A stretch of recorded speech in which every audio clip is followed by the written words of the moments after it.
جو اس حق میں تھے کہ سویلینز کے ملٹری کورٹ میں ٹرائل ہونا چاہیے، اور اب آپ اندازہ لگائیں کہ ان ججز کی وجہ سے پاکستان کو انٹرنیشنلی کتنی شرمندگی کا سامنا کرنا پڑا ہے، کتنے خطرات پاکستان کے لیے ہیں کہ خدا نخواستہ کوئی سینکشنز لگ سکتی ہیں، ہمیں 9-10 ارب ڈالر سالانہ کا نقصان ہو سکتا ہے جی ایس پی پلس اسٹیٹس والا.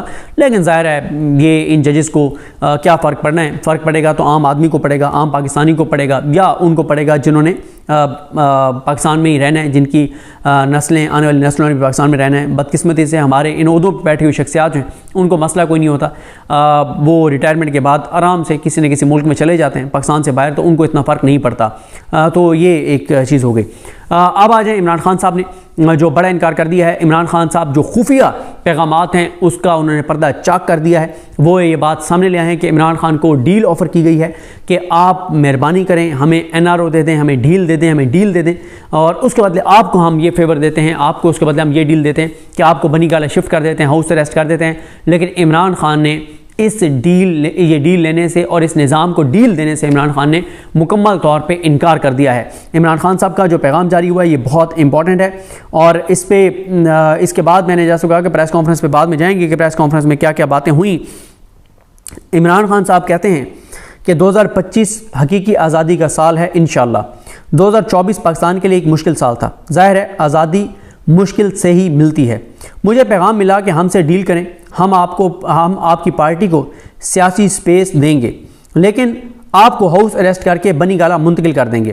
میں نے جواب دیا کہ پہلے باقی تمام سیاسی قیدیوں کو رہا کرو، میں جیل میں رہ لوں گا لیکن کوئی ڈیل قبول نہیں کروں گا، ہاؤس اریسٹ یا کے پی کے کی کسی جیل میں نہیں جاؤں گا. یہ عمران خان نے بہت بڑا انکشاف کیا ہے کہ عمران خان کو 3 آفرز کی گئیں کہ آپ کو بنی گالہ شفٹ کر دیتے ہیں، کے پی کے کی کسی جیل میں شفٹ کر دیتے ہیں، آپ کو ہاؤس اریسٹ کر دیتے ہیں. لیکن عمران خان نے تمام طرح کی ڈیلوں کو مسترد کر دیا ہے، اور یہ بھی عمران خان نے مسترد کر دیا ہے کہ صرف مجھے رہا کر دو. اس نے کہا کہ پہلے میرے بے گناہ سیاسی قیدیوں کو رہا کرو. یہ بہت بڑی بات ہے، یہ بڑی جرت کی بات ہے، بڑی بہادری کی بات ہے، بڑی دلیری کی بات ہے، بڑی اعلیٰ ظرفی ہے. میاں نواز شریف کو آپ نے دیکھا کہ 99 میں جب مشرف کے ساتھ ڈیل کر کے بھاگے تو کانو کان خبر نہ ہو دی، جیل کے اندر جو ان کے ساتھ لوگ تھے ان کو کانو کان خبر نہیں ہونے دی، اور چپ کر کے ڈیل کر کے پاکستان سے خاندان کو لے کر فرار ہو گئے، چلے گئے.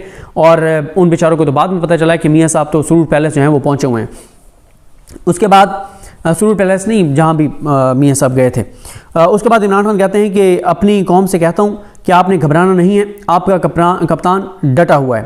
میں اپنے سمندر پار پاکستانی سے کہوں گا کہ ترسیلات زر ریمیٹنسز کے بائیکاٹ کی مہم میں شامل ہوں. ابھی ہمارے مطالبات کے حوالے سے کمیٹی ہی کھیلا جا رہا ہے، تاہم اگر مذاکرات سے مثبت نتائج آئے تو ترسیلات زر کے بائیکاٹ کی مہم روک دی جائے گی. یہ حقیقی آزادی اور جمہوریت کی بحالی کے لیے ایک احتجاج ہے.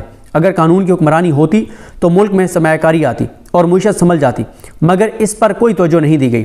سرمایہ دار اپنا سرمایہ نکال رہے ہیں اور کارخانے بند ہو رہے ہیں. ملٹری کورٹ میں 9 مئی سے متعلق اپنی مرضی کے ٹرائل کیے گئے. اوپن کورٹ میں ٹرائل چلائے جاتے تو 9 مئی کی ویڈیو فوٹیج دینی پڑتی. 18 مارچ 2023 کو میرے اوپر جوڈیشل کمپلیکس اسلام آباد میں حملے کی ویڈیو کا ریکارڈ دانستہ طور پر غائب کیا گیا. شفاف ٹرائل شہریوں کا بنیادی حق ہے. فوجی عدالتوں میں مقدمات چلانے سے شہریوں کے بنیادی حقوق سلب ہوئے اور بین الاقوامی سطح پر پاکستان کی شدید سبکی ہوئی. آئینی عدالت اس لیے بنائی گئی تاکہ قاضی فائز عیسیٰ کی طرح ان سے کام لیا جا سکے. بہت زبردست عمران خان نے بات کی ہے کہ قاضی فائز عیسیٰ والا کام جسٹس امین الدین خان، جسٹس محمد علی مظہر، جسٹس جمال خان مدوخیل، مسرت ہلالی اور شاہد بلال حسن، ان لوگوں سے جو ہے وہ لیا جائے ان والا کام قاضی فائز عیسیٰ والا. اس میں حسن نظر رضوی صاحب کو شامل نہیں کر رہا. حسن نظر رضوی صاحب جو ہے وہ بہرحال ان کے جو فیصلے ہیں وہ ہم نے دیکھیں کہ انہوں نے بڑے آزادانہ فیصلے کیے ہیں. اب آگے ملٹری کورٹس کے حوالے سے جب فائنل ڈیسیژن آئے گا تو اس میں دیکھیں گے کہ حسن نظر رضوی صاحب کیا فیصلہ کرتے ہیں. عمران خان کہتے ہیں کہ خفیہ اداروں کا اصل کام سرحدوں کا تحفظ اور دہشت گردوں سے بچاؤ ہے. اگر وہ پولیٹیکل انجینئرنگ اور تحریک انصاف کو توڑنے میں ہی لگے رہیں گے تو سرحدوں کا تحفظ کون کرے گا؟ اپنی پالیسی کا دوبارہ جائزہ لیں. عمران خان کہتے ہیں کہ افغانستان پر 2 دفعہ بمباری کی گئی ہے. پہلے دعویٰ کیا گیا تھا کہ مہاجرین کو زبردستی واپس بھیجنے سے دہشت گردی کم ہوگی، مگر اس طریقہ کار سے نفرت مزید بڑھی جو علاقائی امن و امان کے لیے ٹھیک نہیں ہے. بلاول جب وزیر خارجہ بنا تو ایک بار بھی افغانستان نہیں گیا، جو کہ ایک ترجیح ہونا چاہیے تھا. میں نے جنرل باجوہ کو بھی کہا تھا کہ افغانستان سے امریکی انخلاء کے بعد حالات ایسے نہیں کہ ISI چیف جنرل فیض کو فوری تبدیل کیا جائے، لیکن وہ سارے فیصلے پاکستان کی بجائے اپنی توسیع کے منصوبے کے لیے کر رہا تھا، جس کا پاکستان کو نقصان ہوا اور دہشت گردی میں اضافہ ہوا.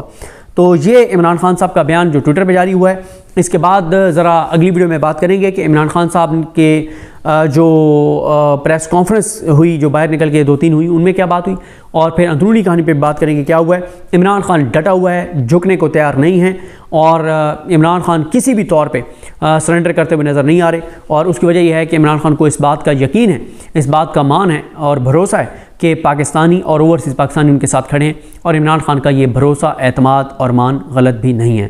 مجھے اپنی دعا میں یاد رکھیں۔ الکریم صاحب کا حامی ناصر، اللہ حافظ۔